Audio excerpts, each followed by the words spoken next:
Welcome to Spark Stories, where entrepreneurs and experts share their brand story and how they found their spark, the spark that started it all. Welcome to Spark Stories, live business radio brought to you by the Atlanta Business RadioX Network. Every week, entrepreneurs and experts share the stories behind the brand, who they are, what they do, and why their brands matter. I'm your host, Clarissa J. Sparks. In our Own It series, we dive into the everyday operations of inspiring business owners in our community. You can listen live on Saturdays at 10 a.m. or the rebroadcast at www.businessradiox.com. Today, we're going to talk about women entrepreneurs overcoming biases as a leader. Please allow me to introduce you to one of our amazing community leaders, Darlene Drew. She is a public servant. She's a leadership trainer and the CEO, owner of Leadership Conditioning, Personal and Professional Development. She's a certified leadership trainer, speaker, and executive coach with the John Maxwell Team. Darlene helps businesses, companies, and organizations by developing leaders. Her passion is building up people through teaching, training, and speaking.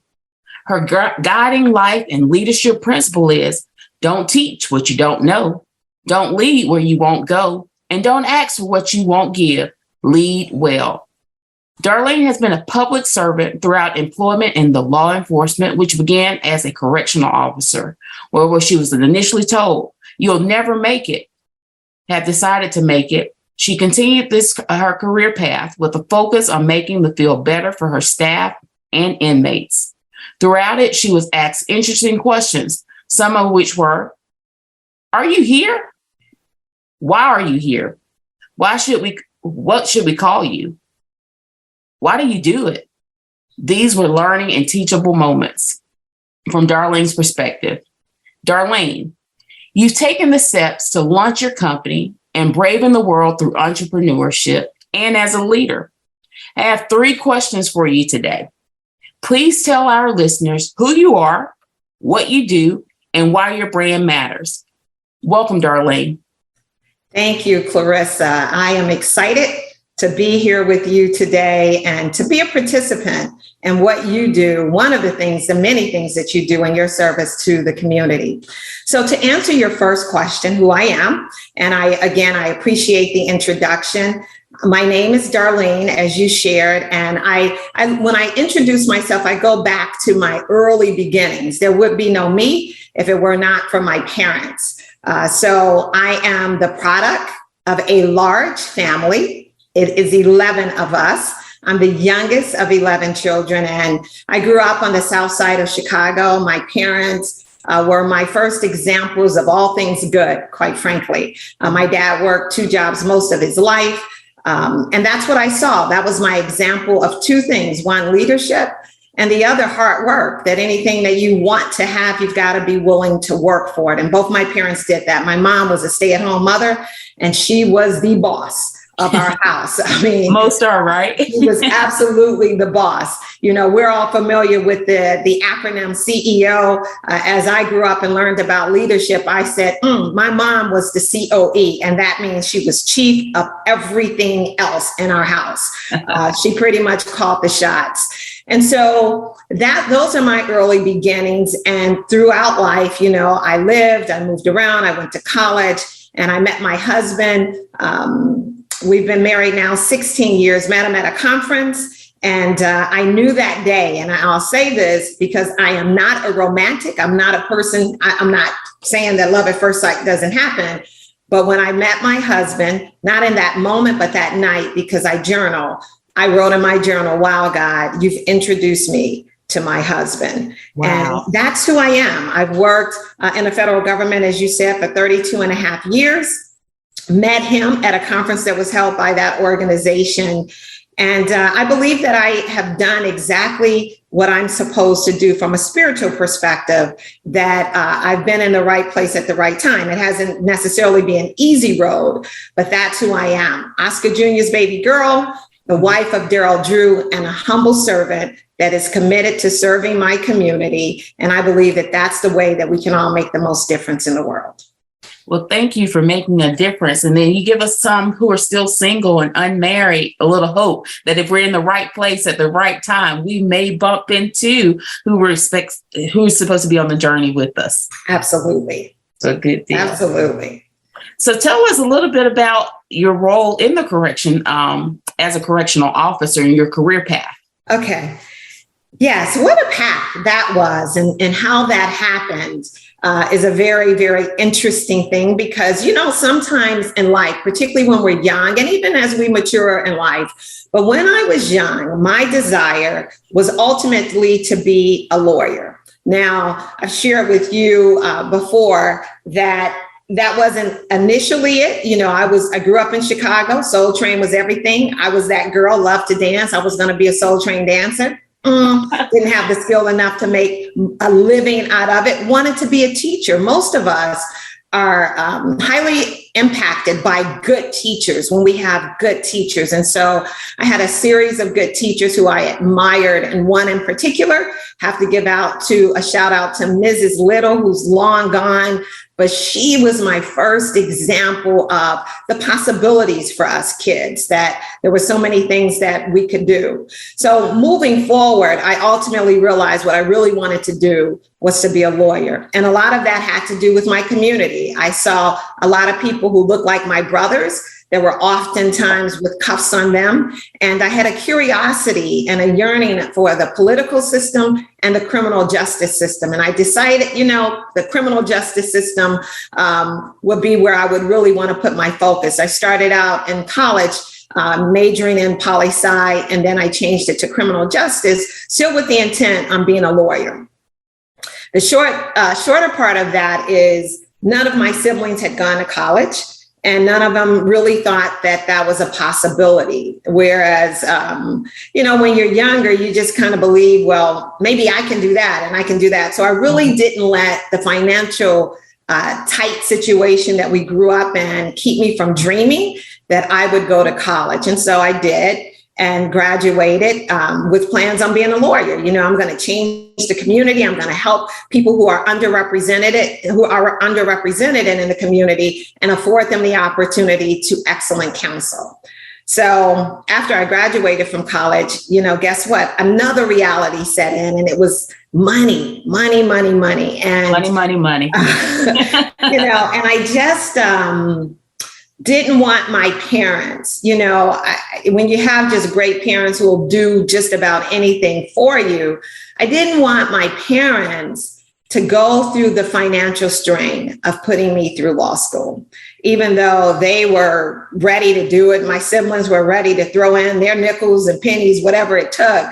I just didn't want to do that. So I decided that I would work for a short time, just a short time. I thought maybe it would be about 6 months in a prison as a correctional officer.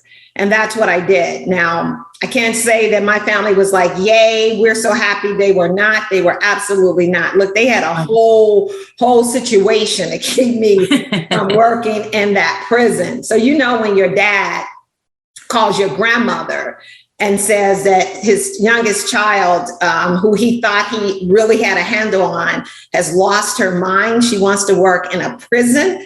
And then your grandmother calls you and says none of her grandkids are working in a prison. You got some work to do to get them all on board. So that was what it was like initially. They were not on board with me.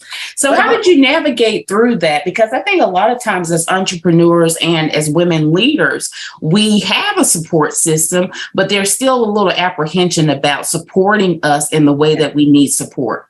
Yeah. The way I navigated through it was I was accustomed to partnership and making agreements with my dad. So we had an agreement, and that agreement was, he said, okay, I'll support it and everyone will support it as long as you don't stay, that it's going to be temporary. And I said, it will be. Absolutely. This is going to be for a short term, 6 months, 9 months max. I'm going to save all the money that I make, and then we're going to be in a better situation. And he said, okay. That's what we'll do. And so that positioned him and my family, everyone else. Once my dad said yes, everybody else said yes. So that's how I got them on board. That's how I started, went through the interview and eventually got hired. Now, even that wasn't like I thought it would be. It went from no, you're not hired to then being hired after I called them and said, I got my letter that said that I was not hired and it was a mistake. And it was a mistake. Wow. Yeah. So that has to be a lot to process as well, to think that the door was closed and then the door was open. So you kind of walked around in a revolving door. Yes. And I think that also happens with most of us. Sometimes if things present themselves as an opportunity, but we have to be resilient. And even when the door looked like it is closing. Yeah, absolutely. I wholeheartedly agree with you, because a lot of times, we rightfully are trusting in ourselves. And we certainly, particularly as women, have enough instances where we start doubting and saying, am I good enough? Am I capable? Can I do this? Well, in my younger years, I was like, yes, yes, and yes, I can do all that. Yep, mm-hmm. I'm your girl. That was my 20-some-year-old self thinking. So when I went through the interview at the time, I didn't have any fears about it at all. I didn't have any fears. I mean, the way I describe it is how I felt. I felt like it was a great interview. I felt like I slayed that interview, and they're going to be better when they hire me. So when I got the letter saying that, and I was excited to receive what I anticipated was a congratulatory letter. So I opened it with all the excitement that my determined self would have had within me. And it said, you were not selected. And so I just had to stop for a second and then just read through it, saw the person whose name was on the letter, and I called him. I'll never forget that man. I know his first, last name, all of it. And I called him and I told him who I was. And I said, you have mistakenly sent me a letter that said that I was not selected. And I asked him to look at my file again and let me know when I should report for duty. Now, when I look back on that, I'm like, wow, that young girl was something else. Because I hear confidence all through your story. I'm like, wow, that was very bold and confident. Yeah. I think I was so focused on it. One, I really believed that it was a mistake. I still believe it. That means sometimes HR can make a mistake. I believed it then, I believed it now. But the other important thing that I share with young people and other professionals that, it could be a mistake. You can get something that says no, and it's really a mistake. And sometimes our no just means this isn't the one that's going to move me closer to my yes. This time I thought they have made a mistake. And so I called them and told them that. And sure enough, a couple of weeks later, I got another letter and it said, congratulations. And that put me on my journey as a correctional officer. And it was a tough journey for a lot of reasons. I didn't look like, there's a stereotype about what you should look like and how you should carry yourself in prison. So my first obstacle once I got hired was I didn't look like people thought I should look. I was told, you're too thin, you're too girly, you're not going to be able to handle a prison environment. You're going to compromise security because inmates are going to be able to talk you into anything. And beside all of that, I still had to get through the requirements to really retain the job. So you're hired, but you're not hired for long if you don't pass academics, if you don't pass self-defense, and if you don't pass firearms. Oh. And so I wasn't worried about most of it except firearms. I was worried about the firearms. So I was completely unfamiliar with firearms. And really the only thing that I knew about a weapon was what my brothers told me. So, and this was very real for us growing up on the south side of Chicago. They literally would tell us, me and my sisters, look, you all hear something, hit the floor. That's what I knew. That's what my brothers taught me. And that's what I did. So that was firearm safety 101. Yes, exactly. So that wasn't going to work in terms of keeping the job. I had to really learn the fundamentals and how to utilize a weapon. And I didn't do well. I failed throughout the training exercises. So I was so bad that the training instructor actually whispered to his assistant that I would never make it. And so just imagine that as a 20-something-year-old, you're excited about the opportunity. You got a plan with your dad and your family, and you hear someone. Now, it's one thing when people talk about us and we don't hear it, right? But you hear it. You hear them say, she's never going to make it. And so that did something to my psyche. At first it's kind of like a pain, but then I just switched it around and I made it a part of my determination that if you count me out today, you're going to count me out prematurely because I'm going to make it through. Now, granted, I was really bad. I was really bad. So, that's how it started for me, with struggling with the firearms process. The firearms instructor saying that they were going to send me to the staff training academy, and that he fully expected that I would be sent home, because if you didn't pass all parts of it, then they would give you your plane ticket, put you on a plane, and send you back home. So he said that was what was going to happen to me. And that's what I left with those words from him, but also a determination within myself saying, I'm going to show him. And so when I went through the academy, guess what? I went through that process again, and I didn't do well. I failed again and again and again. And I had the same encounter with another training instructor, but this one was more upfront about it. He didn't whisper it. He didn't call anyone to the side. He just told me out loud in front of everybody, like a drill sergeant, that, Monday will be my do or die day. And if I didn't pass, they were absolutely going to put me on a plane to go home. The good news is I practiced all that weekend. That Monday, when people thought I wasn't going to make it, including my peers, said, see you later. We know where you're going. I passed, and I passed significantly. And that became the beginning of my career working in law enforcement, specifically corrections. And even with passing and going back to the facility, I still didn't get the, you're one of us. It was still like, you're so girly, and we don't think you're going to make it. And it didn't help when I started working as a correctional officer in prisons. Inmates and staff, but particularly inmates, everyone gets a nickname. Everybody gets a nickname, whether we know it or not. So my nickname was Colgate. The inmates began to call me Officer Colgate.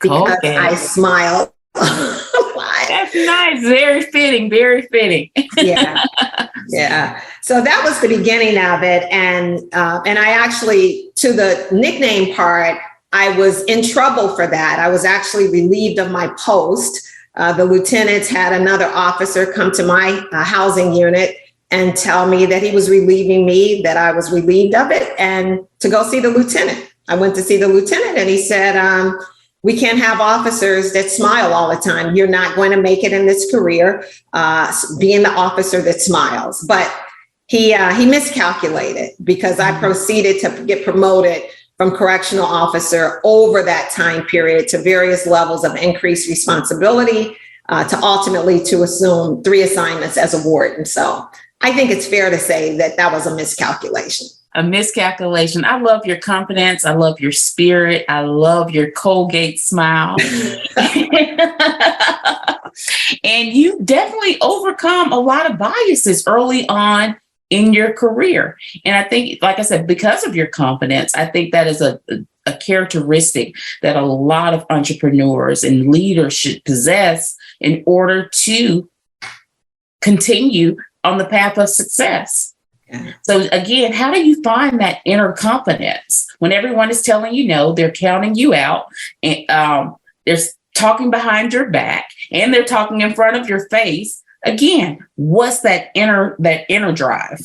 Yeah, I think the inner drive for me is twofold. One is certainly my faith and my belief, and then the other part is, just always pausing and examining myself. Who am I? Who am I? And I used to do that as a young person. Who am I? I'd say, I'm God's child. Who am I? I'm Oscar Jr.'s baby girl. Who am I? I'm going to do better. I'm going to do better, and I'm going to do more than what my family has done. And those 3 things have always been my charge. Those have been the 3 things that when it gets difficult, when people are saying things, and then you start asking yourself, well, is that true? Is that true? No, this is what I'm supposed to do. So I've always had my focus on what am I supposed to be in this world doing? What am I supposed to do? No matter what they say, no matter how many people have said, you're not going to make it. I mean, that happened to me throughout my career. When I was promoted to various levels, I was PIO 3 different times, and people were focused on, she's too young. I heard that all of my career. And I just kind of looked over it and said, what am I supposed to do? What am I supposed to do? What am I here for? And that has been the driving point. And I think even sometimes people's biases and their unkindness has also been something that I just turned around and said, okay, I'm going to use that to build up my energy and my determination and my faith to keep doing what I believe is bigger than what all of these people are saying, because I really believed ultimately that I was on track with what I was supposed to be doing. And it wasn't my responsibility to make other people understand what I understood. Right. So it sounded like you knew your why and you knew who you were. And now what type of impact do you think you had on your coworkers, on the inmates and people that you encounter? Wow. The impact that I've had, and I'll use the words that others, mentees, proteges have shared with me over the years, including inmates. I have an amazing story about a couple of inmates. But with my proteges and staff that have worked with me, something that people have shared with me often about working with me, one is I've always had an expectation that you got to work. You know, that I use this example of people getting up, getting dressed, driving through traffic. Now, we live in Atlanta, so we know wherever we go, you got to get through traffic. So get up, get dressed, try to get cute, right? Get in your car, drive through traffic, and then come to work and not work. That is illogical to me. I don't understand that. So I've always said to people, when you come to work, be ready to work. If you can't help the team, don't hurt the team. And what I'm going to do is bring out the best in you. I'm not your enemy. I'm your friend that sees myself as somebody who can help you get where you want to go. But you have got to be willing to work. And people who weren't willing to work from a leadership perspective, I had no problems holding people accountable, you know, and I would say to them that I'm not here to hurt you, but I'm also here not to let you hurt us. And when you're not doing your job, when you're not fulfilling your responsibility, what you signed up for, you're hurting us. Mm-hmm. And I can't let you do that. And most people understood that. People know when they're not working. They know when they're not contributing. And so the feedback ultimately has been, you've encouraged me, you've inspired me, you've made me want to be better.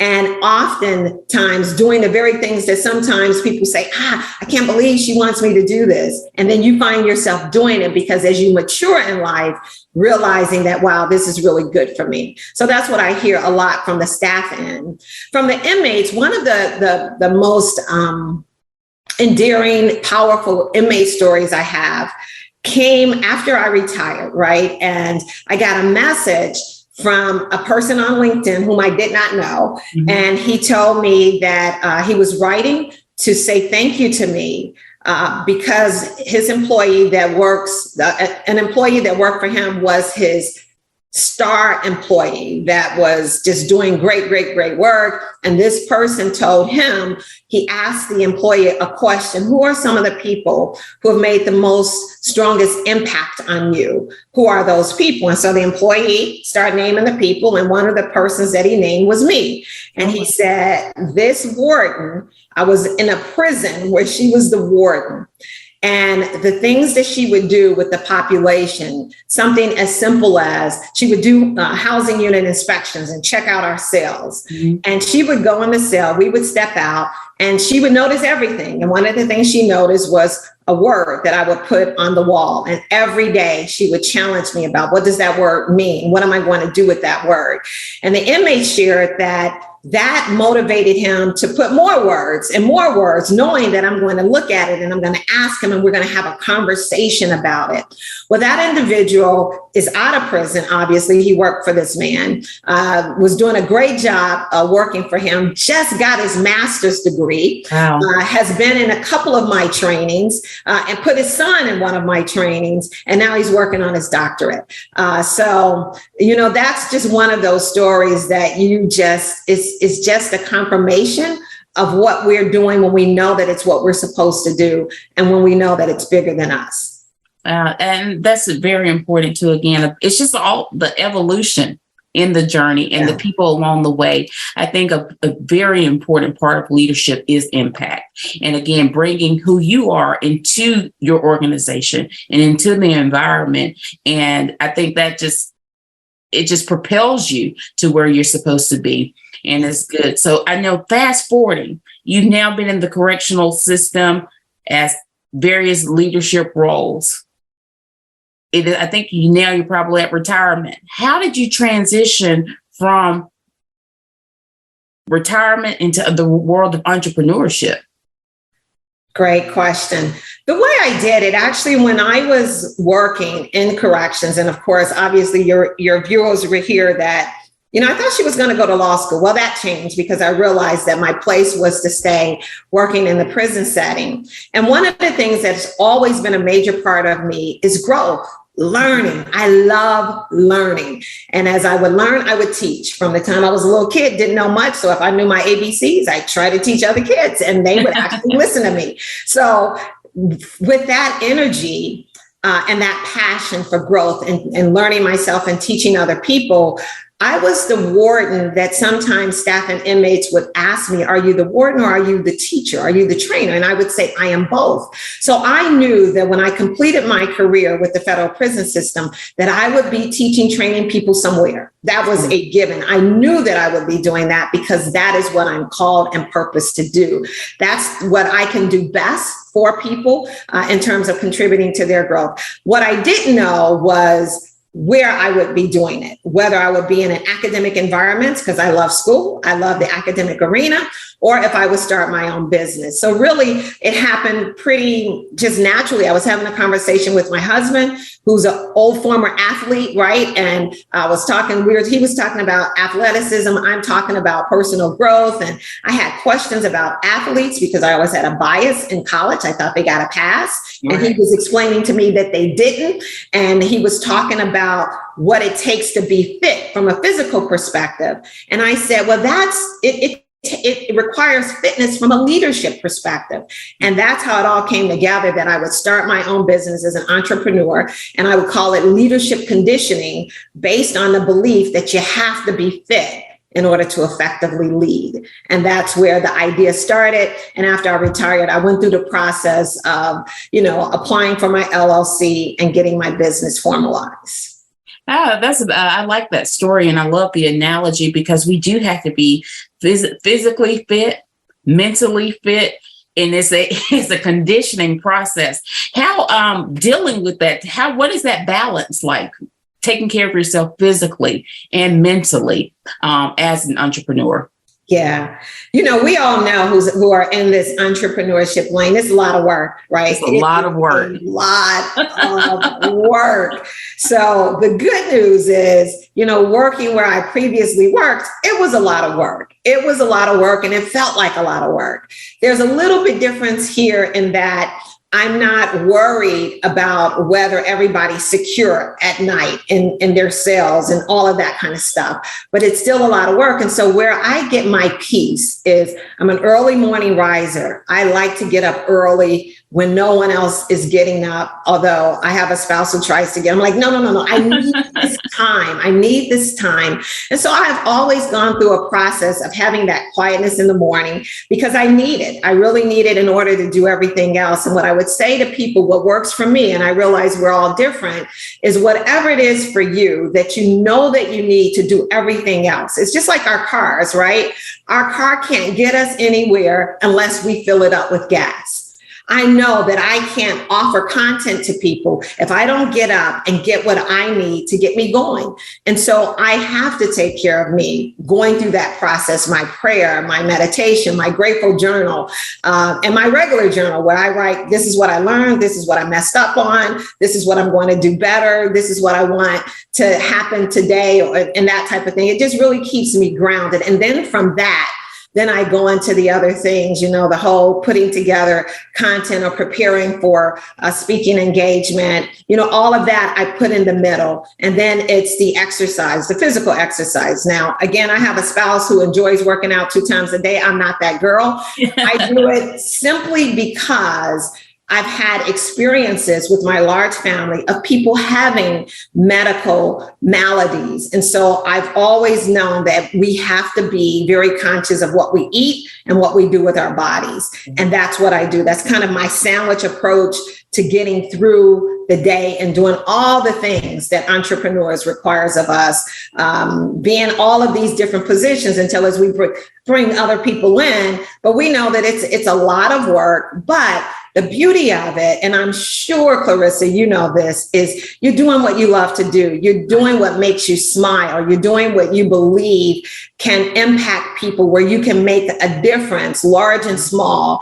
And when you have that, and you're privileged to do that every day, it's worth getting up. I can smile about it in the midst of the grind because I know it's what I'm supposed to do, and that I can help people by doing it, and it's all about leadership, and we've all had experiences with good leaders and bad leaders. Yeah. So I believe my mission is to help leaders develop good leaders, because leaders impact people's lives. We know about people at work that they are so adversely affected by bad leadership that they're sick, literally, physically, mentally, emotionally sick. Because of bad leadership. So again, going to that fitness part of it, when people aren't fit, we hurt people. Right. My endeavor is to help people by developing leaders. That's awesome. What advice would you give to someone who are in their early leadership journey? I love that, because I love, particularly when people are in that early leadership journey, that the advice that I would give to them is first and foremost, recognize what leadership is about. Recognize what leadership is about. And it's about people.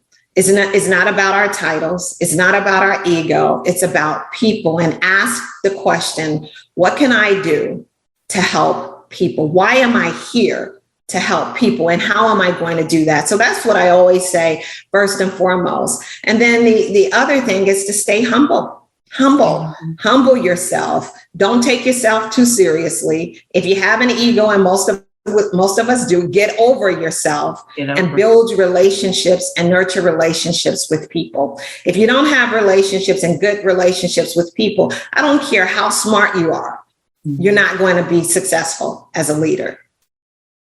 And I think that's so important. And as a leader, what would you think would be your biggest aha, that differentiator as your leadership style?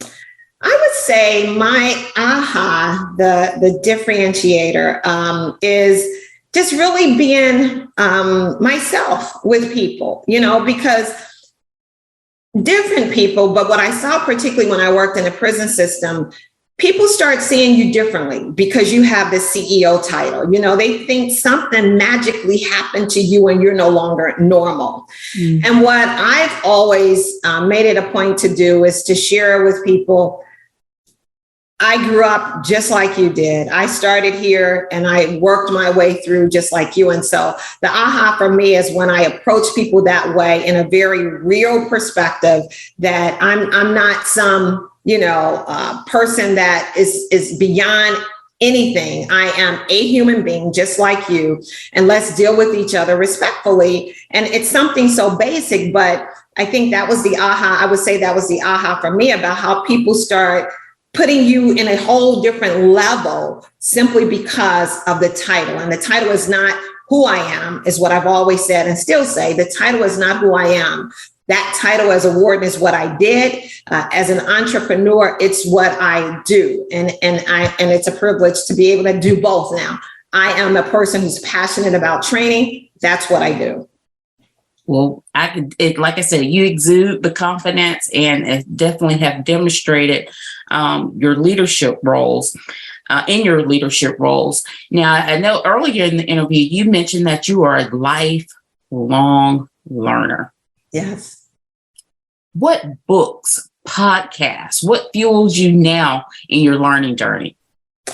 Thank you. Woo, I read so many books, and sometimes, I read them over and over. When a book is so good, right? And it's like, I got to read that again. So one of the books I'm reading now, it's entitled Spiritual Leadership, and it's by Oswald, and I can't even remember his last name. And it's a great, great book. Another book that I've loved reading is the book, it's called Joy, and it's written by Joy. She's an entrepreneur that grew up in Philadelphia and just went through a series of obstacles, and she was able to get through it. Another book is a John Maxwell book that I love, is Intentional Living. And it's all about getting up every day, knowing what your purpose is and fulfilling that purpose. I've started rereading. I said to you, sometimes I reread books that I've read before, but I started rereading an old book on Abraham Lincoln about his principles of leadership. That's another one that I love. And the last one that I'll mention is Go Giver. I love that book because it's all about giving people. As an entrepreneur, our focus often is, how do we make a sale, And this book talks about adding value to people. Mm-hmm. That the more people that you have the opportunity to add value to, the more business that the more of your business you'll ultimately be able to grow.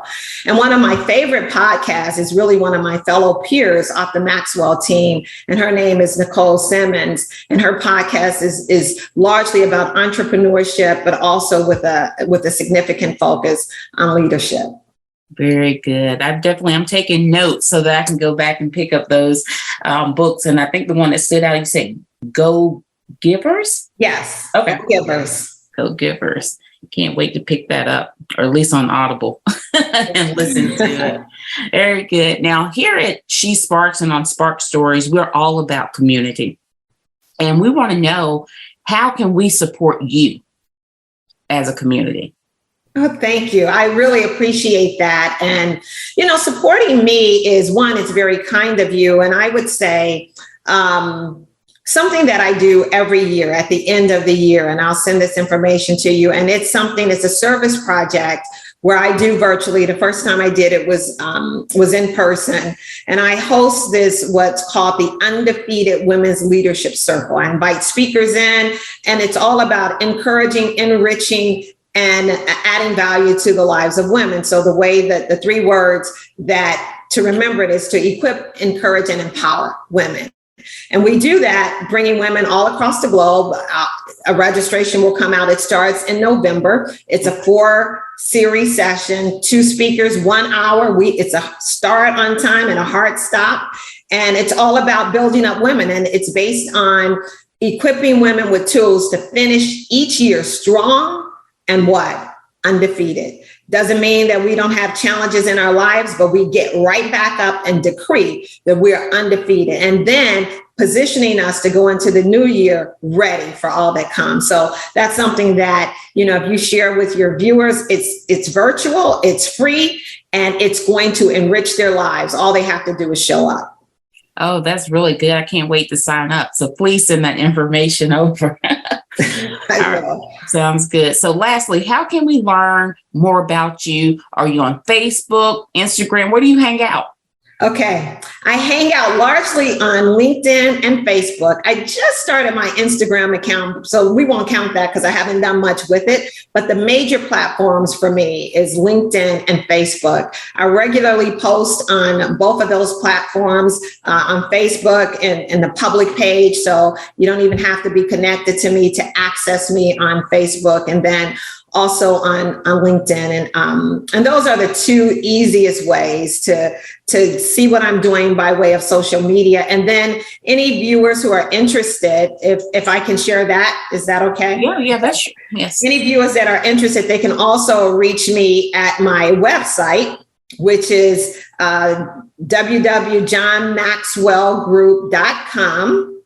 and then / remember my name, Darlene Drew. So you can reach me that way. And if they want to send me an email directly, it's leadership conditioning, Darlene at leadershipconditioning.com. So the first name and then what I've been talking about, leadership conditioning, they could send me an email directly and I'd be happy to get to know them and see, what's going on with them and if there's a way that I can be of service to them. Very nice. Thank you. I'll make sure I put all of your contact information in the notes and that way we can support you. Darlene, thank you for sharing who you are, what you do, and why it matters to be a strong leader and the biases and the challenges that you've overcome. Again, here on Spark Stories, we celebrate business owners today and every day.